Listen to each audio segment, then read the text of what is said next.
Welcome to Insights into Northeast Michigan, a WBKB News public affairs program. Insights deals with the issues affecting those within the community, as well as Northeast Michigan and the state. And now, Insights into Northeast Michigan. Welcome to Insights. I'm Sherry Stewart. There's no secret that Americans are in the midst of a highly divisive political climate.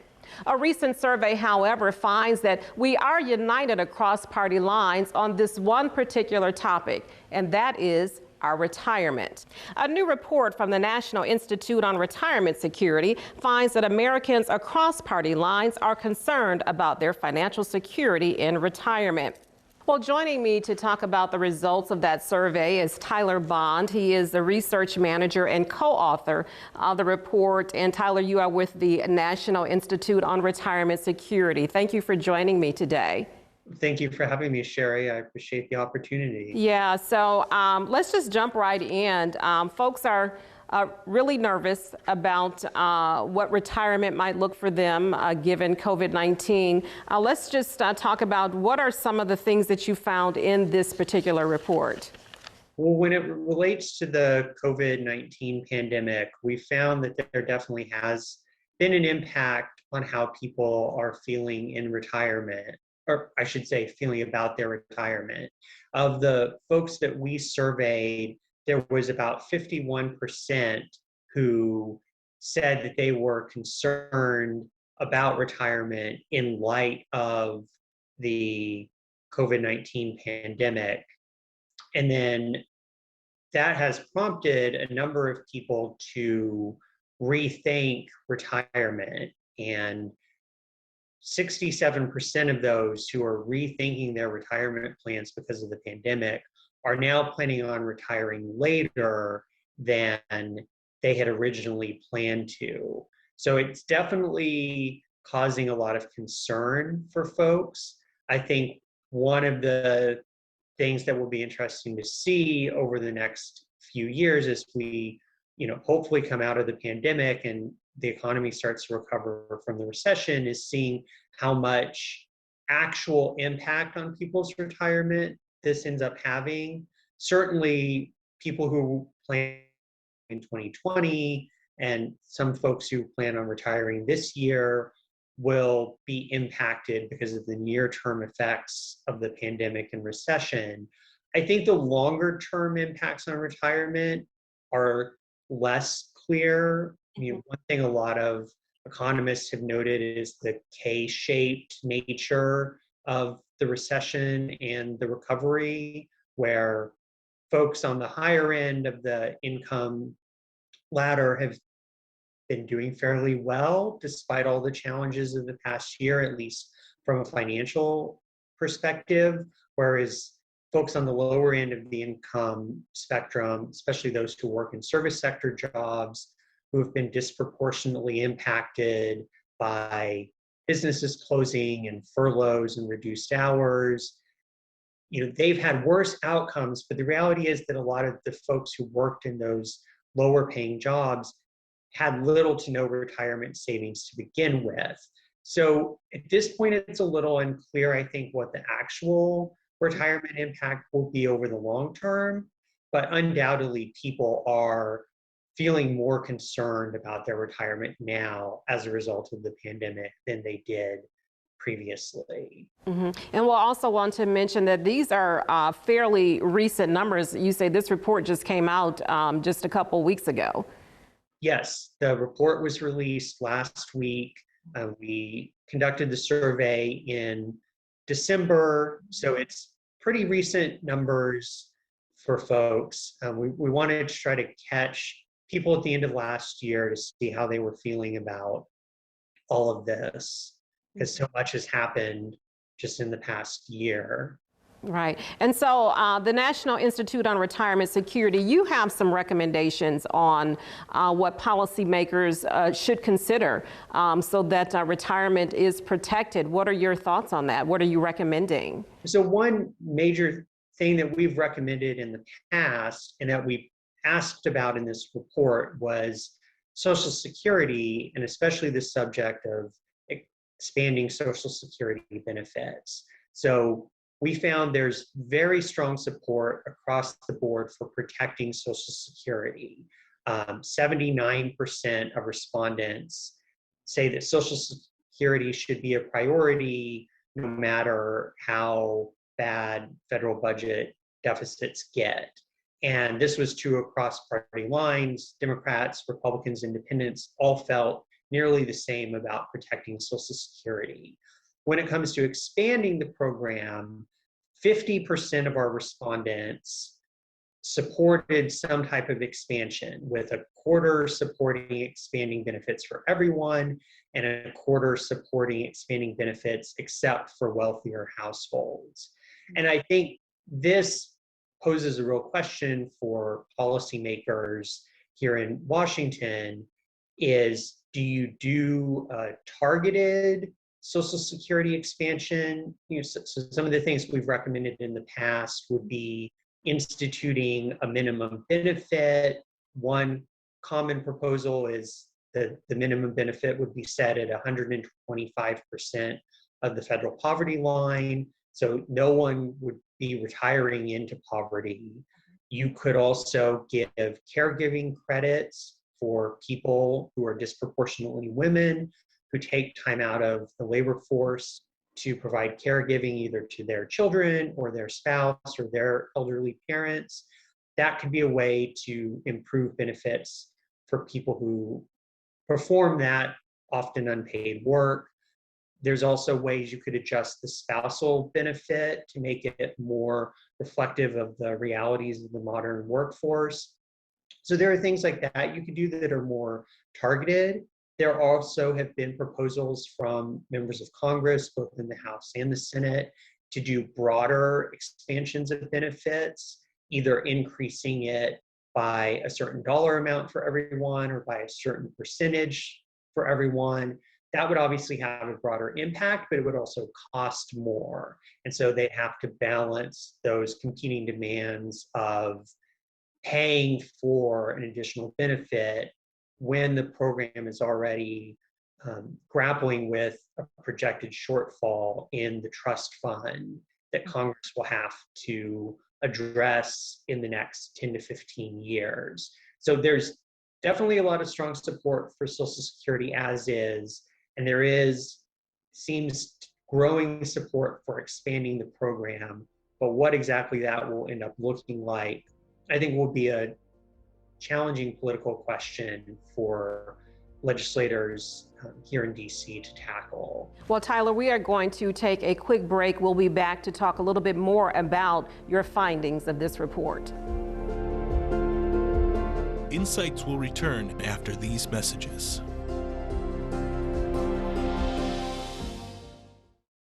Welcome back to Insights. We are continuing our conversation with Tyler Bond, Research Manager with the National Institute on Retirement Security. And you're also, again, the co-author of this really important report talking about people's concern about what retirement may look like because of COVID-19. Let's delve into some more of the findings in the report. It says that Americans were fine with having to contribute more into a retirement account. So let's talk about that. Yeah, we found that Americans across the board are concerned about being able to save for retirement, are concerned about achieving financial security in retirement, and a large percentage don't feel like they have the financial skills themselves to properly save and invest for retirement.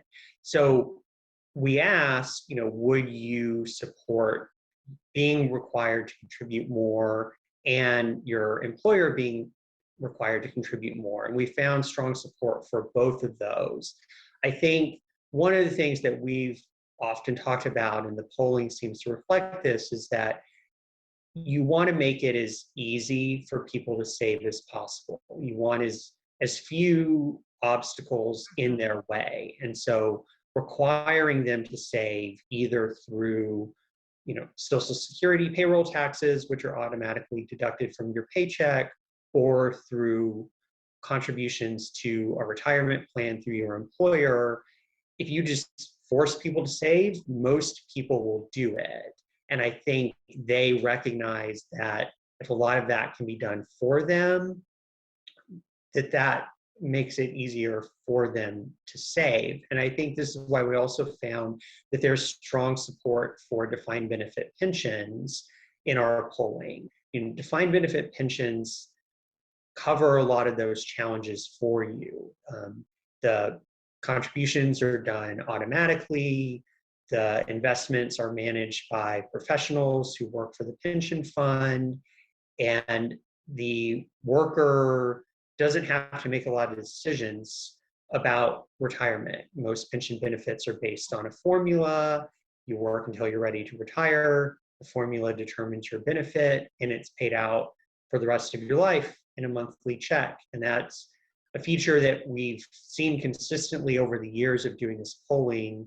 These are features that people like. And so I don't think it's surprising that there's strong support for pensions still. And in fact, one of our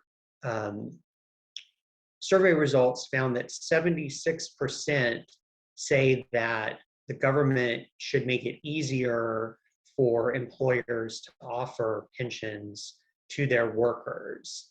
So I think there's still a strong sentiment out there that pensions are a really strong, reliable retirement plan, and more workers wish they had access to one.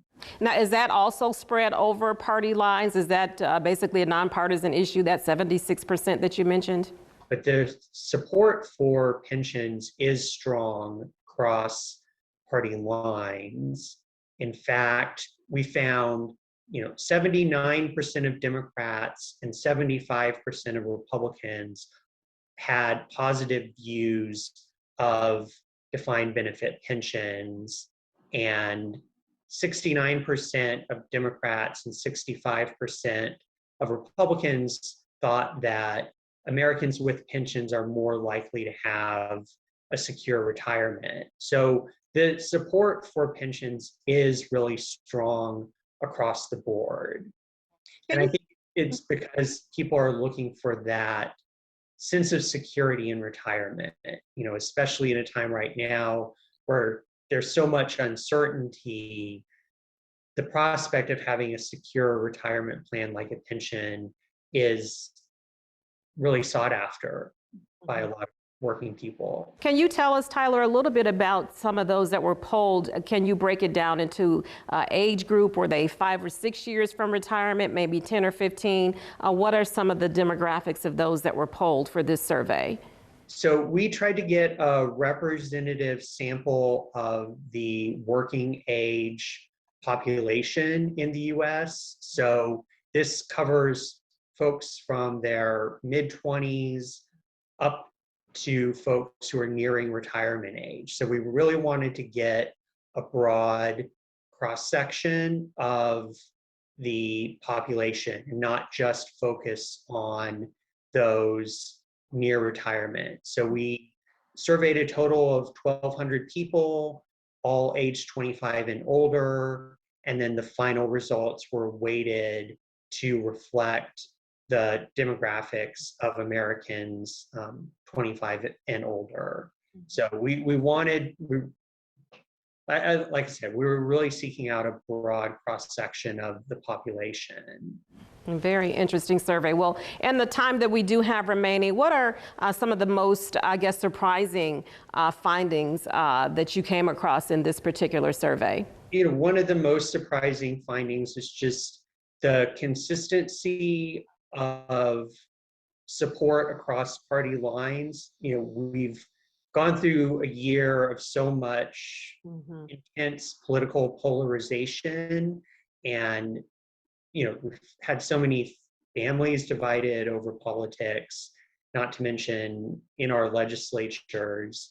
And I think it's in one sense, it's kind of good to see that people across party lines agree about these issues. It's unfortunate that they agree about something they're concerned about, but I think it just reflects the reality that retirement isn't a partisan issue, unlike so many other things. And we've even seen that in legislation passed in Congress. There was a major piece of legislation called the Secure Act that passed in December of 2019 that had broad bipartisan support in both chambers of Congress.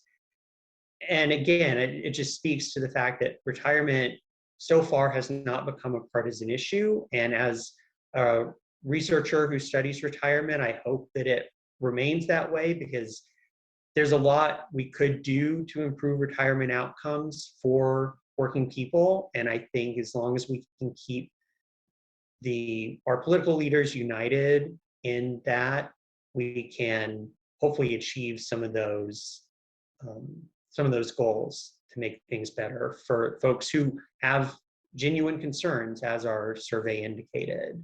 Well, very good. Well, Tyler, we want to thank you for spending time with us today and giving us the update on this very important and insightful survey.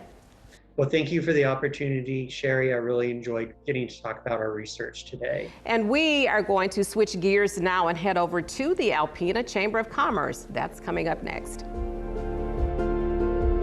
Insights will return after these messages. Welcome back to Insights. We're going to spend the rest of our time today at the Alpena Chamber of Commerce. I'm joined by Mike Mahler, the Economic Development Director. Thank you so much, Mike. We're so excited to spend some time with you today. Thank you. Great to be here. And so earlier we were talking with one of the writers of a survey that said, although the country is still divided politically, there is one topic that most folks are concerned about, and that is their retirement. So we want to switch gears a little bit today in this segment and talk about how Alpena shapes up as, a great place for people to consider. So obviously I have my own biases here, which are going to shape my thoughts here. I think Alpena is a great place to retire. That's why when my wife and I decided to retire a year ago, we had no plans to move out of the area, frankly. So I guess it really does come down to priorities for me personally. The low cost of living, the low stress lifestyle, low crime rates, great hospital that's getting greater by the day here with this big expansion project. Decent people, lots of really decent, hardworking, kind people. I mean, my wife and I are transplants here 23 years ago from Chicago, but we always felt like we were part of this community. So for me, it was a no-brainer to want to stay in a place like Alpena. In retirement. I mean, no hesitation whatsoever in that regard. Well, Mike, as large and small cities, just like Alpena, have kind of weathered this whole COVID-19 pandemic, but if you could give that great commercial about Alpena being just a great place to be, whether you're looking to retire or not, what are some of the high points for you here? A couple different things. First off, again, I think the people here, and it sounds cliche to say that, I know it's an overused statement, but I have found the people here to be wonderful, very giving, very supportive, very hardworking and industrious. And so for me, that's the kind of folks I prefer to be around, frankly. As I mentioned to you earlier before we went on air, I grew up in Chicago, spent time in Washington, D.C. for 4 years. Crazy, chaotic, lots of things to do, lots of places to visit, lots of restaurants to eat at, but those things aren't necessarily priorities for me, personally. I love the pace of life here, and I just love the way people just kind of band up and help one another here, and I've seen it over and over again. And again, I know it sounds cliche, but I've lived it here, and so for me, I think that's what makes Alpena an attractive place. When I first moved here, 23 years ago, we knew nobody, and we found ourselves in a situation where our house was damaged in a flood that had occurred here, and I didn't have a vast friend network I could reach out to help me and support me, or family, nobody, and yet I had all kinds of people just showing up at my house to help, and I'm thinking, what kind of community is this? It's a really nice community. People just came up to help and support because it was needed here, and so. Again, that for me is, I think in retirement, what more could you want than a place where people are helpful and care?